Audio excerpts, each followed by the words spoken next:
I'm Randy, the Natural Couture. This is BJ Penn. This is John Fitch. Hey, I'm Ariane Celeste. I'm Forrest Griffin. I am Fedor. You are watching MMA Facts. What did you think of the fights tonight?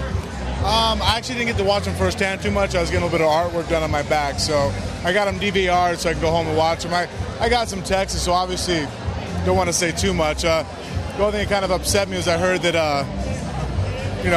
Rogan was making a lot of excuses for certain fighters for why they perform badly. That's always disheartening to me, just for the reason being that every fighter has reasons why we don't perform at 100%. I think as fans, we don't want to hear heroes or warriors ever sitting and complaining that they almost died from staph or anything else. I think that's pretty sad and pathetic. We're 1-1 against each other. The first time I fought him, he had a lot of lack of experience. It was only his first fight in the UFC, and I was able to capitalize on that. But he was smarter than me. He made up a lot of grounds and technique, and even though he's not more technical than I am, he was able to learn enough technique to bring in his athletic ability. And our second fight showed that he made much better improvements than I did. I'm learning my lessons. He beat me fair and square. So in the second fight, I learned that I need to improve upon my athletic ability and increase my overall strength and stuff. So that's why I'm training with Mark Philippi during the afternoons now. And so that way the next time we fight each other, I can also improve upon why I lost last time. Now, you've also stated that you would never fight Randy. Does that still hold strong? Yeah, just because Randy Couture is a hero in our sport, I look up to him. And I have a certain viciousness about the way I fight. That's why there's many people that they have steel plates put inside their body because of me afterwards. I don't know if I can enter the ring with the same kind of viciousness towards Randy. I have so much respect for him that I don't want to have any excuses for why I would lose to him. So I'm one of those people that if I know there's a reason why I can't perform at 100%, then I avoid it. I know that Randy's probably one of the fighters in the world that I could not perform at 100% at, because I honestly don't know if I had him caught cold turkey, if I could crank him. I think he's a hero. I look up to him in a lot of ways.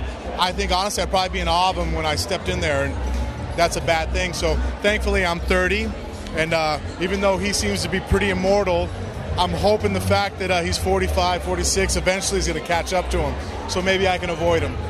Now, Anderson Silva talked about moving up to heavyweight to challenge you. Is that about your pursuing?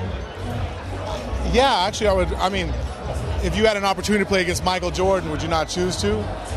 If Mike Tyson became, if I could box against him, I would choose to. That's my personality. I always want to fight or test myself against the best fighters in the world. Anderson Silva is one of the best fighters pound for pound. Even though I would have a size advantage on him, I think that fighting him, I would try to use a lot of skill. I want to be in the octagon with him. Some of the things he does seems like it's being scripted. It's so unbelievable. I would love the opportunity to be able to face him. Now, some commentators stated that Forrest Griffin's loss to Silva was a little bit embarrassing. What did you think about that fight? There's nothing ever embarrassing about a warrior losing to another warrior. Forrest Griffin went in there and gave his all, and he got caught with one of the best fighters in the world. It happens. Anybody who finds that embarrassing, that's an excuse not to compete then. And I think that's a bad message to send to children or our youth in the world. There's no such thing as embarrassment when you go up there and you give your best. I trained with Forrest for that fight. He trained his hardest. He showed up. He lost to a better man on that night. What's embarrassing about that? Only a coward would find that embarrassing, and that's why they're on their home, on their couch, watching it from television. They'll never compete and never be out there, never risk embarrassment. Is there any fear of being knocked out in a similar manner? Of course. Anderson Silva is one of the best fighters in the world. I can't guarantee that I would smash him. I think that that's a phenomenal fight. The only fights that I truly, honestly, besides Randy, that I would avoid is a fight that I know I could easily win. I'm not going to waste my time. I want to fight fights that I could lose in. I don't want to fight a guy that I can beat easily. What's the point? Now, do you think there was any misunderstanding in the comments made when stated that Fedor was ducking the best from the UFC? Obviously, there's a lot of complications with that, or a lot of, his management team, I think, is the reason why he can't do a lot of the things he would like to do. But bottom line is, it makes him look bad. The fact that he signed with Strikeforce, you can't tell me that he's making more money with Strikeforce than what he was making with the UFC. So it's not for financial reasons. So why? And it probably, honestly, it's probably his management team, and it makes him look bad. The reason why I fight in the UFC is because if you're the king of the hill in the UFC, you're the king of the world. You can be the best fighter in Strikeforce, you can be the best fighter in Affliction, and that's what it means. You're the best fighter in Strikeforce. You're the best fighter in Affliction. You're not the best fighter in the world. The best fighters in the world fight in the UFC. Bottom line, that's just what it is. He said he had nothing to prove. What do you think about that? That's a sad statement. I think everybody every morning should wake up with something to prove. The minute you don't think you have something to prove, retire, go home, and disappear.